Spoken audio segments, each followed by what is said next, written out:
Coogs House. All right. Everyone is excited about the running game and the defense and all those things of the Willie Fritz era.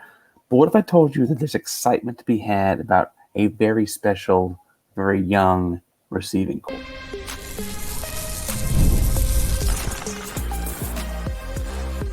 You are Locked On Cougs, your daily podcast on the Houston Cougars, part of the Locked On Podcast Network, your team every day. Welcome to Locked On Cougs, daily podcast about your Houston Cougars. I'm your host, Houston-born teacher and coach Parker Ainsworth. And whether you're a Houston fan or just a hater can't step by, thank you for making Locked On Cougs your first listen of the day. If you're making us your first listen each and every day, you're going to join in the conversation, but don't know what to say.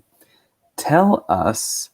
Okay, I was going to ask if you ever scored a touchdown, but there are a lot of positions where you can play football and you didn't score a touchdown, and you also might not have played football. Tell us, the question of the day at the first football practice was if you could medal, if you think there's an event you could medal in the Olympics, what would it be, and why is that? I like to tell myself it's a shot put because that was one of my spring sports at track, but that's no chance. I don't know. Maybe walking. I don't know. Today's show is brought to you by eBay Motors. We'll tell you more about that later. We got a bunch of stuff to break down. I want to talk some about the wide receiver group as a whole, how Joseph Manjack will lead this group along the way, boogieing with the wide receivers and some other guys to get acquainted with that are kind of at that echelon where it's like kind of their turn to step up. But first and foremost, I want to talk about two young receivers that are really, really impressive and have already got a lot of heads turning in this football camp. Just 2 days in, people are already turning heads at who these two guys are. And that is Koby Young, true freshman, and Jonah Wilson, the redshirt freshman. Now, Koby and Jonah are both big-time playmakers. They're also freshmen. And it'll be interesting to see how the wide receivers transition into this offense. We talked at length in this show at previous episodes about Kevin Barbay's offense at different points being extremely run-heavy and kind of how that's also Willie Fritz's MO, right? I get why folks would be like, okay, what's the big deal with the receivers? I also get how you could look at the Houston Cougar receiving corps and be like, okay, but you lost the most production you had last year in Sam Brown. He transferred to Miami.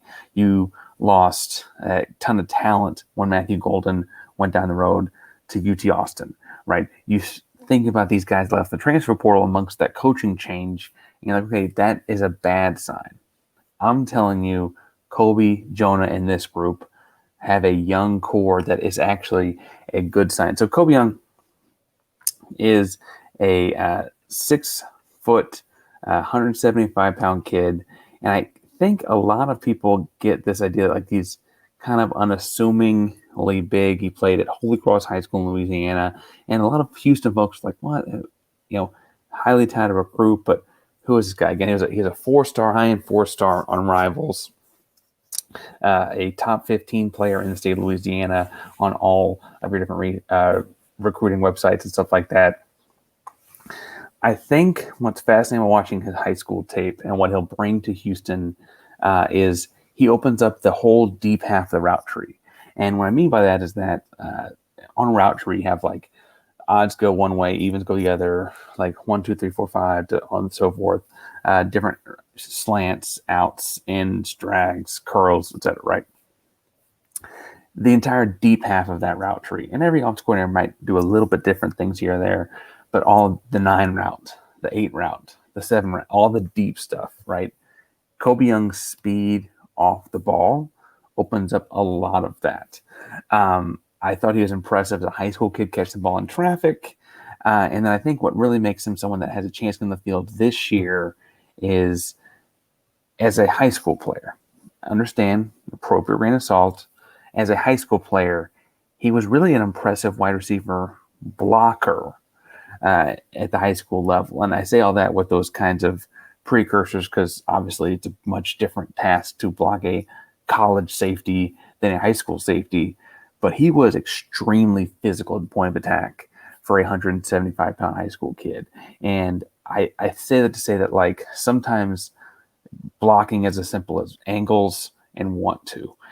And I think at the receiver level, that plays out even more so, right? Because they're typically not laying the big kill shot blocks as often anymore, especially with the safety rules and stuff like that. But they are, listen to me, they are typically shielding off in ways that can help spring 20-yard runs, 30-yard run touchdowns, right? And I understand that he blocked high school safeties a year ago, and that's a whole different thing. Or high school corners a year ago, that's a whole different thing. But Koby has shown that he can do those kinds of things too. Now, he also, again, the deep routes are the fun ones. He goes out and gets the football. He makes contested catches. He's running deep. He's fast, right? All of those different things.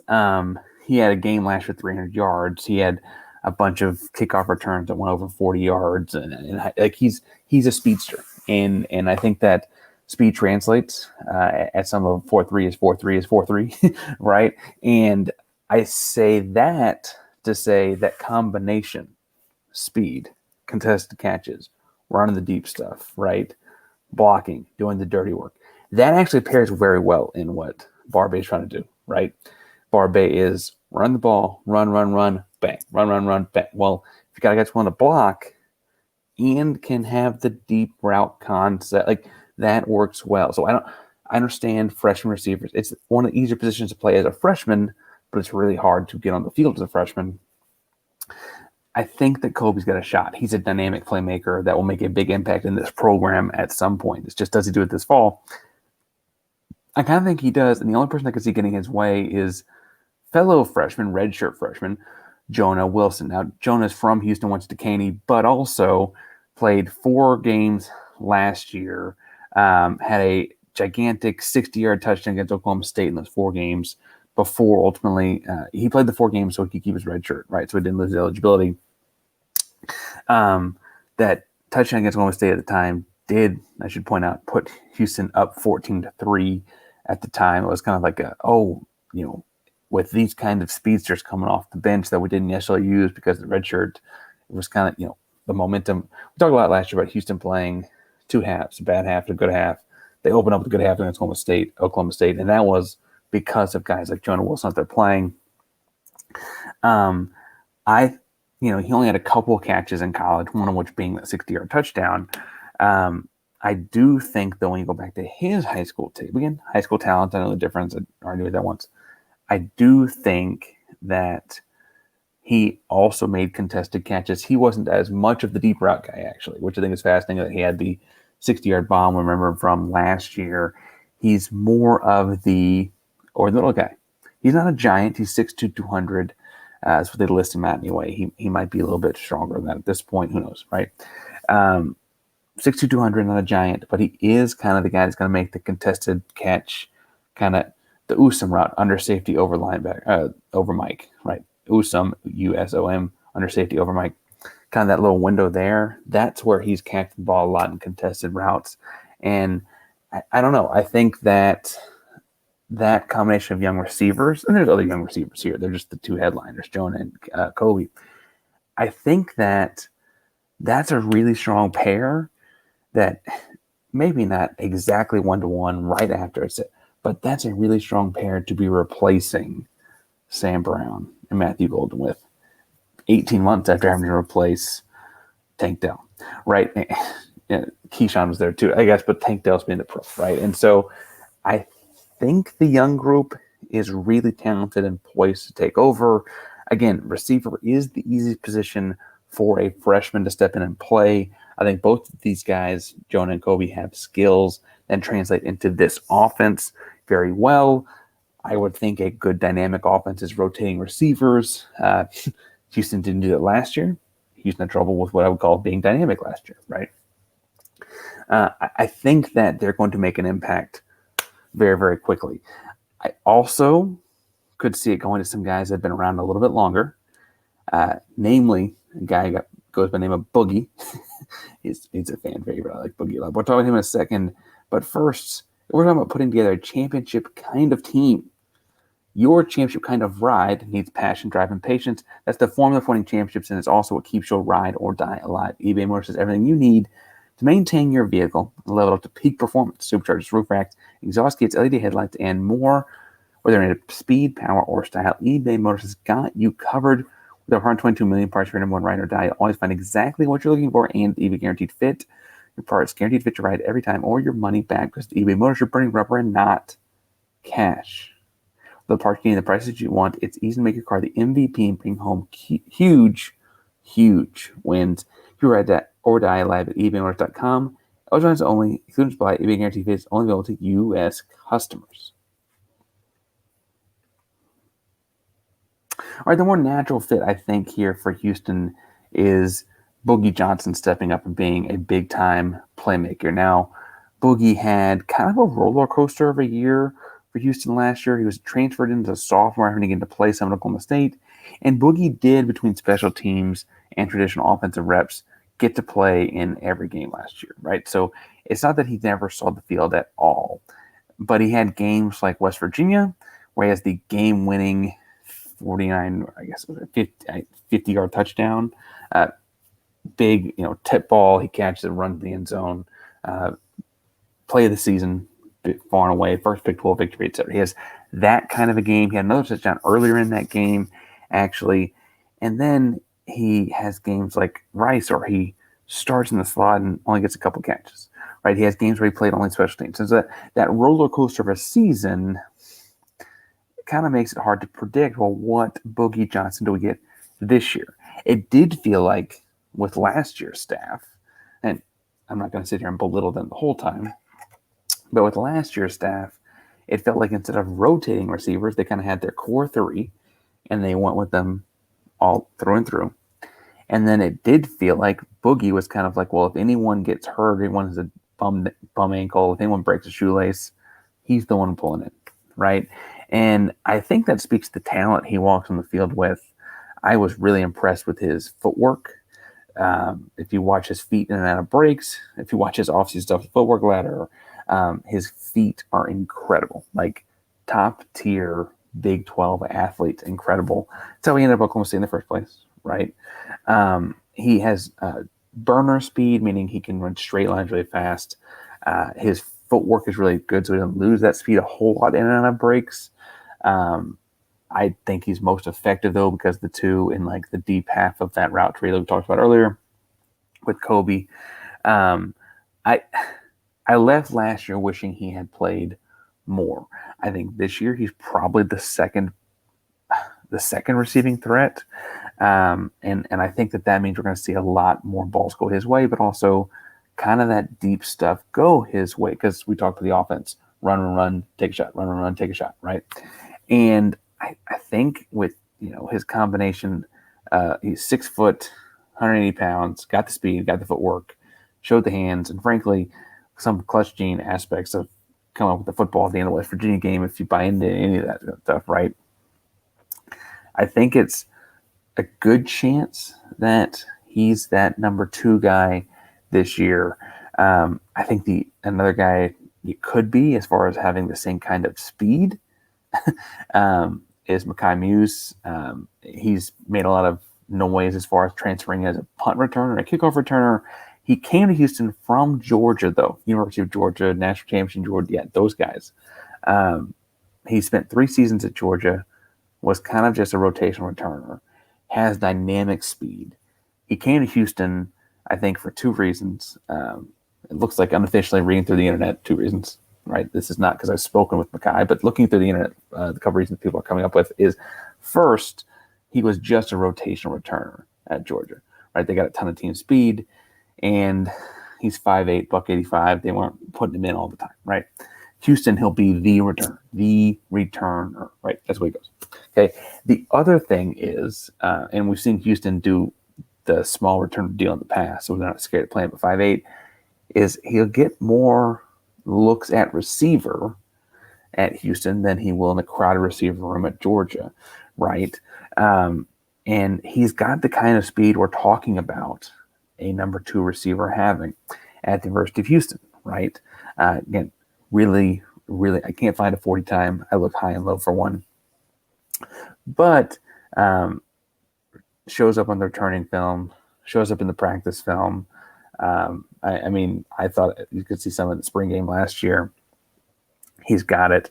Multiple returns over 50 yards while he's at Georgia. He was an all-state receiver and all-state returner in high school in the state of Georgia. I hate to say that. Pretty good high school football state, not Texas, but pretty good high school football state. And so clearly it's something in his bag back there. Other guys that are probably really contending to be this are a pair of guys that showed up to Houston out of Tulsa that are just hyper competitive. And I think that's going to bring the best out of this room. So I think that's a good thing. The wide receiver room is going to be competing for the football a lot.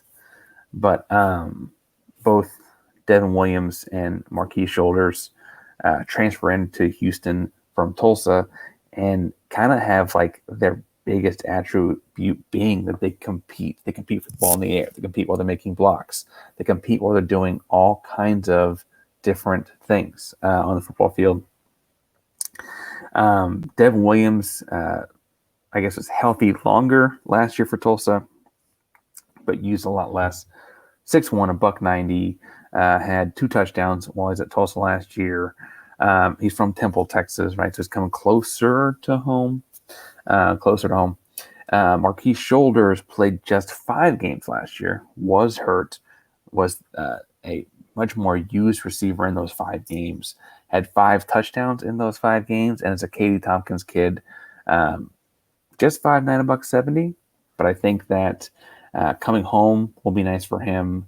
The speed will be nice for him. And again, he showed the ability to get in the end zone.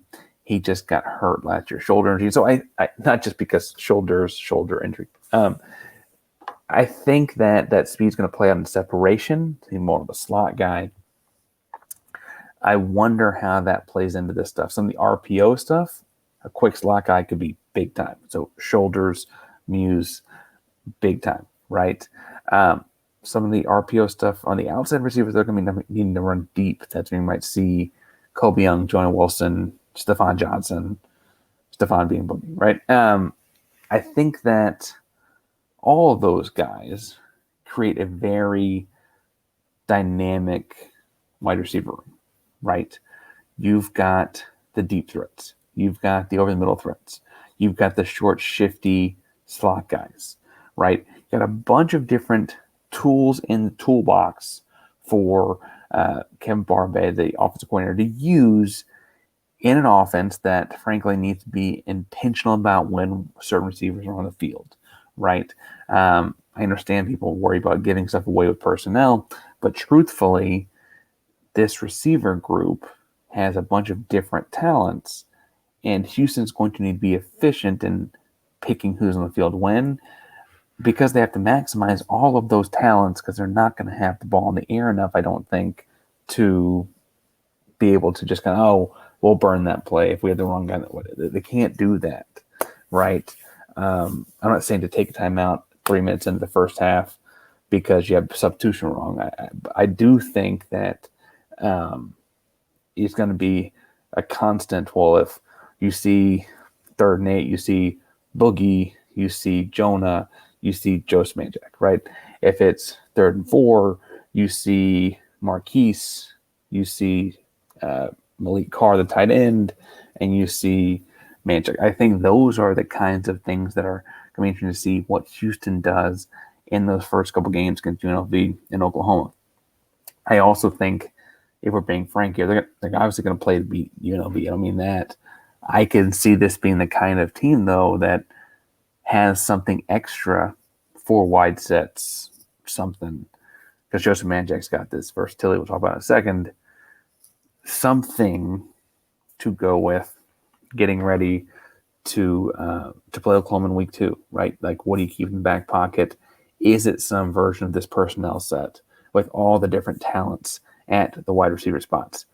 There is one guy with all those different talents that will, in all likelihood, knock on wood, unless he is injured, there's no reason that this guy leaves the football field all year long. I'll talk about him in a second, but first, as we're talking about getting ready for football season, I think the dog days of summer can kind of get to some people. But this summer, FanDuel is hooking up all customers with a boost or bonus every day to make your sports and summer that much more interesting and entertaining. Head over to FanDuel.com, make the most out of your summer. I've been telling you all all summer long. Check out the Astros. I understand that bad April, May. That's April, May. They're surging the right time. Find them on FanDuel. The odds are getting closer to even every day. So make sure you go catch it right now at FanDuel.com. Official sports betting partner of Major League Baseball. Now, I want to spend an entire moment here talking about Joseph Manjack. Now, I say Manjack for last, and some people say, well, Parker, you always say the best for last, right? That's, I guess, the way the saying goes. But truthfully, part of the reason I say Joseph Manjack for last is he's the one with the least question marks. Joseph Manjack should not leave the field at all, as long as he is healthy. And frankly, he's in good enough shape. He's kind of an Iron Man kind of guy. He's not going to need Gatorade or anything like that. I mean, he's going to need to play 60, 70, 80 snaps a game. And I understand that that's a big ask. But truthfully, it's kind of because he's earned that big ask. Now, he's the leading returning receiver from last year. He had 46 catches last year. The next highest returning is Boogie Johnson at 24. The next highest is Parker Jenkins, a running back at 15, right? So he has almost twice as many catches as the next highest guy, and the third highest guy's job is not to catch the football, as far as returning catches off of last year's roster. For what it's worth, if you go back 2 years, the only 3 players that caught a football at all that are back from the team 2 years ago, fall of 22, are Joe Manjack, Stacy Snead, and Matt Burns. There's only 3 guys on the roster presently that also caught a pass in 2022. And for what it's worth, he did have an injury that year. He had the big catch against UTSA. 11 of 15 catches happened the first 4 games before he gets hurt. It kind of feels like he might have gotten the ball rolling a little bit more that year and then projected to a bigger 2023. Had he not gotten hurt, he did. The rest is history. I do think, though, that navigating the American to the Big 12, Dana to Willie, the litany of offensive coordinators he's played with between this and his time at USC as well, I think that veteran leadership is going to go a really long way for a gelling, new, young, very talented wide receiver room at Houston. Right now, he's not technically the oldest in the room, but he is by far and away the most veteran. And that's most veteran in terms of time playing Power 4 football. That's most veteran in terms of time wearing a Houston Cougar uniform on the football field itself.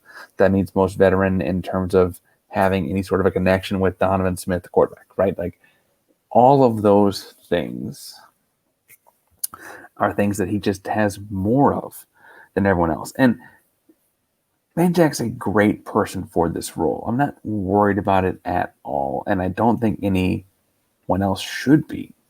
I do think that this is a lot of eggs in one basket as far as on the field leadership goes for the University of Houston. He obviously is also a guy that's had a major injury or two, right? And you kind of wonder okay, can we put all those eggs in that basket, or is the bottom going to fall out? I don't think so, and I think that frankly, knock on wood that it doesn't happen, obviously, but if something were to happen, he's also the kind of guy that's going to be a great leader off the field, in the film room, in the weight room. He can do those things too. But Houston needs him, again, on the field for 70-plus plays a game. I mean, I need him on specials. I need him on the field all the time. And I know that doesn't seem fair, and you think that, well, if he's really the star receiver of the team next year, shouldn't we be finding ways to, keep him fresh for the, second and third down, maybe let him run deke routes, or just not real routes when the ball's going the other way. If it's going to be a heavy running down or series, take him out the game. But he's the guy they need on the field for those things too. He's the leader you want in the huddle. He's the guy you want doing the blocking. He's not infallible, and I don't mean to make him out to be the perfect wide receiver. He's 6'3", 205. He can play a couple different positions in the receiver group, and I wonder if there's a world where you kind of have a 4 wideout set, but make him an H-back type of guy as well. We know Houston wants to have tight ends on the field next year. Kevin Barbe as the OC, and that's technically a little different, but I look at this room. I see a ton of talent, a ton of speed, a lot of different skill sets, and only one Joseph Manjack, right? And, he came home for a reason, right? He came home from USC, joined U of H, joined the Cougs, and is kind of now getting to be that leader with Houston on his chest that he wanted to be when he came back, right? And that's a big deal. I think he's ready for it. I think that the team's frankly going to surprise a lot of people nationally next fall, and I guess later this month. And I can go on the record right now. I think that Oklahoma game in week 2 is the kind of game where people are going to be like, oh, Willie Fritz's Cougs are a whole different thing than we thought they were, right? I just think that when I look at this room, as much talent as it has and everything, it is all going to fall to Joseph Manjack Shoulders carrying this group as far as he can. We know they're going to want to run the ball. We know they're going to be effective at that. The things you practice the most, you would get better at. And Fritz is a very disciplined coach. They're going to do those things, right? This group, this room, hitting their capacity, their ceiling, whatever, in talent, would really do a lot of things to catapult this football team a lot farther. And Manjack, as the kind of adult in the room, for lack of a better phrase, is going to be the guy that falls to, fairly or unfairly. Now, we're going to be breaking it down each and every day here at Locked On Cougs. We're getting back on a daily schedule. It's been a little bit of a weird roller coaster of a summer. June and July were a lot. Hoping for August to be less so, but we'll see how that continues. Thank you for making us your first listen of the day. For a second listen, Drake over at Locked On Big 12 is doing a great job of breaking down conference realignment, the potential for Oregon State to really come to the Big 12, etc. I'm hoping you listen to this Friday morning to get a second episode out later today, might be tomorrow, on some updates on kind of news around the corner updates with basketball schedules being finalized, at least some of the non-conferences, and there's some stuff going on with that Big 12 stuff. It said Drake's getting more info on all kinds of stuff out there. I also want to talk about ESPN disrespecting Case Keenum, but that's not here nor there. So keep subscribed, hit the bell so you know we're live. We're supposed to be going live, again, internet dependent, supposed to be going live after the Forever Cougs semifinal game in the TBT on Friday night. So want to make sure you tune in for that with me and Mike as well. Locked On Cougs is a proud member of the Locked On Podcast Network. Your team, our Houston Cougars, each and every day. Go Cougs.